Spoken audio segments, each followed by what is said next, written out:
이번에는 미국 시장에 국내 개인 투자자들이 투자하고 있는 종목들, 이 보관액 투자 종목 한번 봅니다.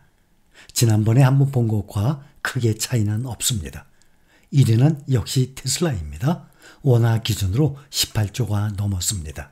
그 다음 엔비디아가 15조 9,400이니까 거의 16조죠. 엔비디아가 또 증감액도 보면 가장 많이 늘었습니다.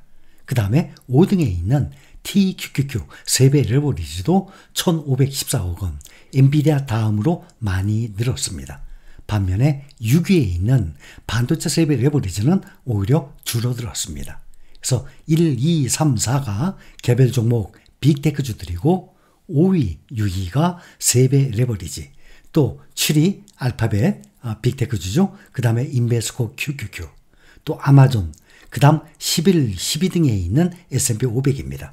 10위에 있는 20년 이 장기채 세배 레버리지 TMF 이건 빼고 11위, 12위에 있는 S&P 500 ETF, 또 8위에 있는 나스닥 100 ETF, 특히 이 두 종목의 ETF는 주가가 떨어지든 오르든 언제든 매수해도 이왕이면 빨리 매수할수록 빨리 투자에 임할수록 좋은 것입니다. 또 이거 이외에 개별 종목들 보면 빅테크주들이죠. 빅테크 한 개별 종목에 투자해도 좋지만 안전하게 빅테크주들 10종목에 묶어서 투자하는 ETF로 가져가도 충분할 것입니다.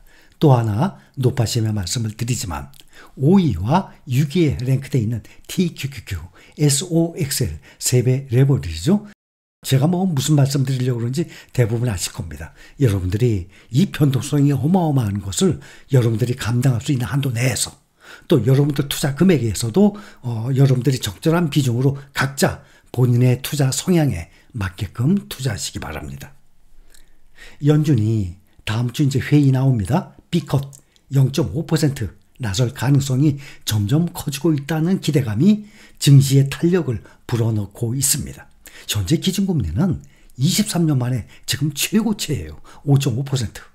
미국의 경제 성장에 지나치게 제한적이게 됩니다. 그런데도 불구하고 주가는 어떻습니까? 지속적으로 우상향을 하고 있어요. 이렇게 최고치로 금리가 올라가 있는 상태에서도 주가에 가장 중요한 영향을 미치는 것이 무엇이죠? 매출과 이익입니다.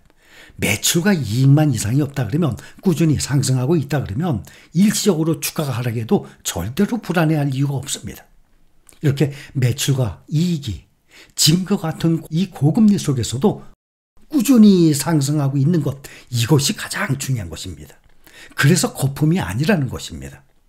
일반적으로 기준금리가 낮아지면 미국의 증시를 주도하는 특히 기술주, 우량주 당연히 이익을 누리게 되죠. 추석 연휴 직후 19일 새벽 3시에 FOMC 금리 인하 폭에 전 세계의 관심이 쏠리고 있습니다. 추석 연휴 직후에 결정될 미국의 연준의 기준금리 인하 폭이 우리나라뿐만 아니라 글로벌 증시에서 가장 중요한 이벤트가 될 것입니다. 미국이 예상대로 금리 인하에 나설 경우 현재 우리나라와 미국 2% 차이 나는 것 알고 계시죠? 역대 최대예요. 한국 3.5%, 미국 5.5%, 이 금리 격차가 줄어들게 되죠. 환율이 떨어지고 또 국내로의 자금 유입이 또 들어오게 되지 않습니까? 또 동시에 다음 달 11일로 예정이 된 우리나라 한국은행 금융통화위원회도 기준금리 인하로 통화정책 전환에 나설 여지가 점점 커지게 되는 것입니다. 시카고 상품거래 패드워치 툴에 따르면 연방기금금리 선물 시장은 이번 9월에 FOMC에서 기준금리가 0.5% 인하될 확률을 51% 반영했어요. 하루 만에 확 올라갔어요. 전날 오전에는 15% 안팎에서 하루 만에 50% 이상으로 급등한 거예요. 연준의 전 현직 인사가 일부 언론을 통해서 B컷 가능성을 시사한 데 이어서 윌리엄 더들리 전 뉴욕 연방준비은행 총재도 0.5% 인하론을 지지하고 나서면서 하루 만에 확 올라간 것입니다. 더들리 전 총재는 싱가포르에서 열린 브레튼 우즈 포럼에서 0.5% 인하를 주장할 수 있는 강력한 논거가 있다라고 말하고, 나라면 내가 무엇을 추구할지 알고 있을 것이라고 말했습니다. 본인은 0.5% 인하를 지지한다고 시사한 셈입니다. 이런 분위기 속에서 빅테크주들 마이크로소프트, 알파벳, 테슬라, 또 반도체 브로드컴 다들 강세를 보였습니다. 반면에 애플, 아마존, 엔비디아, 메타는 약보합으로 마감했습니다. 엔비디아가 오늘 소폭 하락했지만 다른 주요 반도체주들이 일제히 상승. 반도체 모임 필라델피아 반도체 지수가 1.68% 상승했습니다. 필라델피아 반도체 지수가 지난주 금요일 4,528에서 5거래일 만에 10%나 올랐어요. 잘 오르던 엔비디아는 하락했는데 0.03% 하락 119.1달러를 기록했어요. 이날 하락에도 지난 한 주간 엔비디아가 15.82% 급등했습니다. 특히 11일에는 8.15%나 하루에 아주 급등했죠. 엔비디아는 지난달 28일 실적 발표 이후에 실적 실망으로 급락을 하는 등 부진을 면치 못했었습니다. 그러나 이번 주에 다시 상승으로 부진의 사슬을 끄는 것으로 보고 있어요. 일단은 엔비디아가 소폭 하락했지만 오늘 인텔이 오랜만에 올랐습니다. 1.55%, 브로드컴이 1.9%, 또 어제 많이 떨어졌었던 마이크론 4.6%, 대만 TSMC도 0.62%다 상승했고 ASML이 요즘에 많이 떨어졌다가 2% 이상 오르고 AMD도 1% 넘게 상승했어요. 인공지능 반도체 관련주들도 전반적으로 강세를 보였습니다.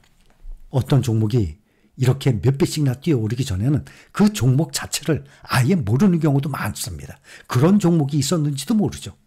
그런데 1년 만에 2년 만에 몇 배가 뛰어올랐다고 당연히 뉴스에 나올 것 아닙니까? SNS상에 뜹니다. 그러면 아 그래? 뒤늦게 들어가죠.